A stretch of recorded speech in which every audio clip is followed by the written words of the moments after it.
Cheating. The latest Tarkov wipe got hit pretty hard.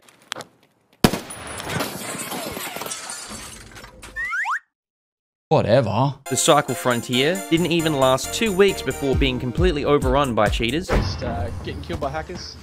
Oh, yeah, the best of times. Yeah. I don't know how it killed me. I was like in a locked room. Super People lived up to its name. It was definitely full of super people.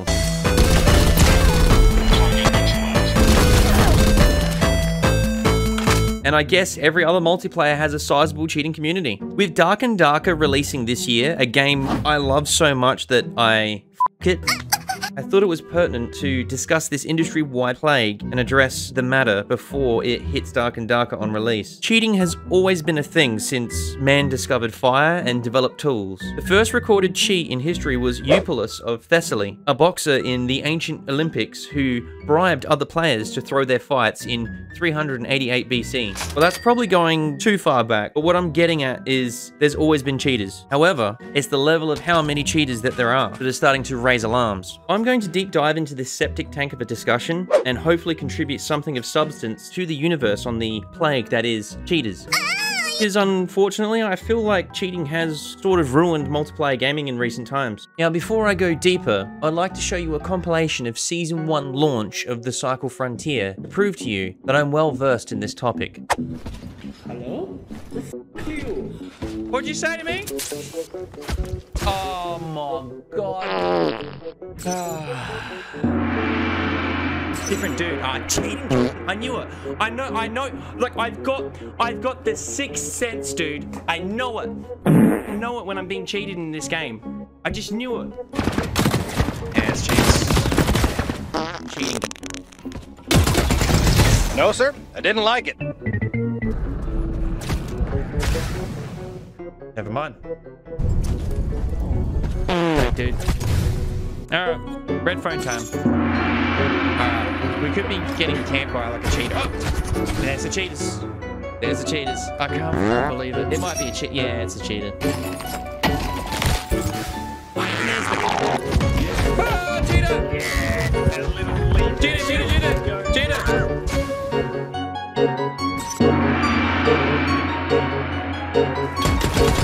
What? This is a headshot instant!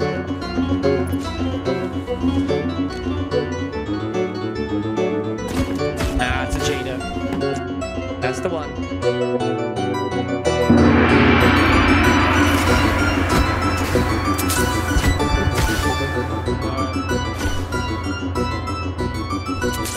Come on, you cheating dog. What's worse about that one is, like, I'm calling that guy being a hacker 20 minutes ago in the game, and the whole game he's chasing me like fucking Jaws, like ba-dum-dum-dum-ba-da-dum. Like, this is how I play the game now. Like, I'm trying to... You are now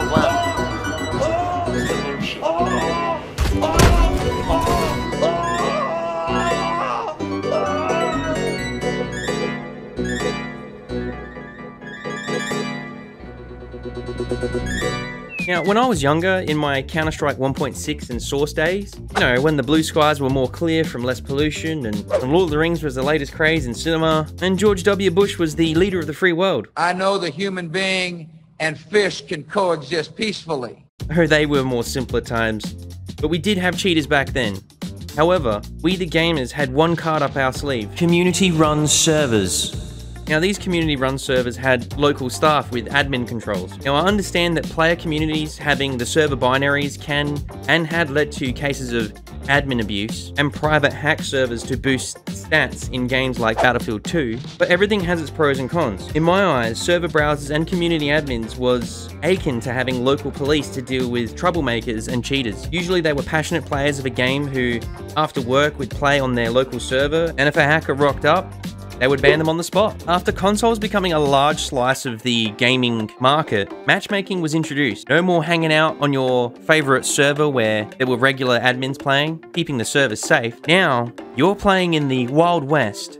You're randomly thrown into a cloud server controlled exclusively by the developers and at the mercy of their anti-cheat actually working. Times have changed. When cheating networks update their software for the latest Unreal Engine security flaw, you're now at the mercy of manual reports and the 2 full-time community managers whose part-time duties are to look into the reports of thousands of players on the side of their actual full-time job. Are you seeing where the paradigm shifted over time? So why do people cheat? A plethora of reasons. Number 1, status. We now live in an era where people make careers out of competitive video gaming. If people can make a claim to fame and capitalize on it, they'll do it. For some people, morals are just an obstacle to success. I mean, look at Lance Armstrong. The dude was a saint and you couldn't question his validity at all. He championed so much publicity for fundraising and charity and, my point is, people are obsessed with fame and notoriety. Some will earn it, some will cheat because there has been characters in the past who got free passes for their actions with an apology and then book tours to support that apology. By the way, I'm all for forgiveness, but I think you get what I'm saying there, right? Number 2, briefing. Some people are just cunts. And they live that lifestyle on their sleeve. I can't explain these people other than they were harmed as children and need years of therapy and permanent backbends. Number 3, the big one, RMT. That's real money trade. And there's also a growing industry that's probably contributed to the rise in cheaters recently. The inception of RMT would be the RuneScape and early World of Warcraft era where cheaters would gold farm in-game or max level accounts and sell those accounts. Why this has grown is because of the rise of genre games like Tarkov. These games having high value in-game items that correlate to success in gameplay, meaning there's a market to buy skill, particularly for trash players who want paid gear from cheaters. It's prevalent now because it's become a lucrative job for people in third world countries like Etch-a-Sketchistan, where culturally cheating is not looked down upon in society, as long as you win.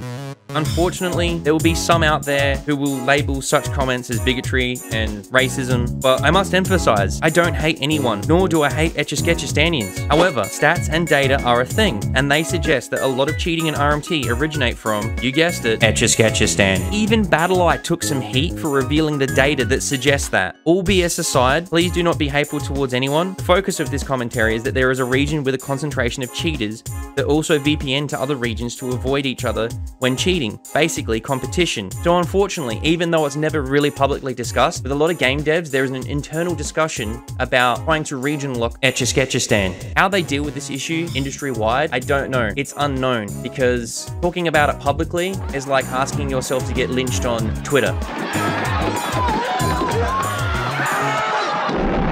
The future of cheating. With the advent of AI cheats, we now have external cheats that run on secondary PCs scanning monitors and manipulating the game outside of the usual parameters that traditional anti-cheats detect. A few years ago, I had a sit-down dinner with 2 players from Team Liquid. These guys were buddies from the Quake scene, pro players Rafa and Dehang. There I learned through their shared stories of some of the elaborate esports cheating and what led to mobile phones being barred in all competitions. It wasn't just gambling, it was cheats injected into the gaming mice. Every time a player would hover over an enemy through a wall, when the mouse cursor would hit a player on the other side of a wall, their mobile phone would vibrate in their pocket, revealing to them where the enemy players were located on the other side of the map. Genius, but also completely dog. With the RMT scene making so much money, they have just as much resources to stay ahead of developers updating their anti-hacks.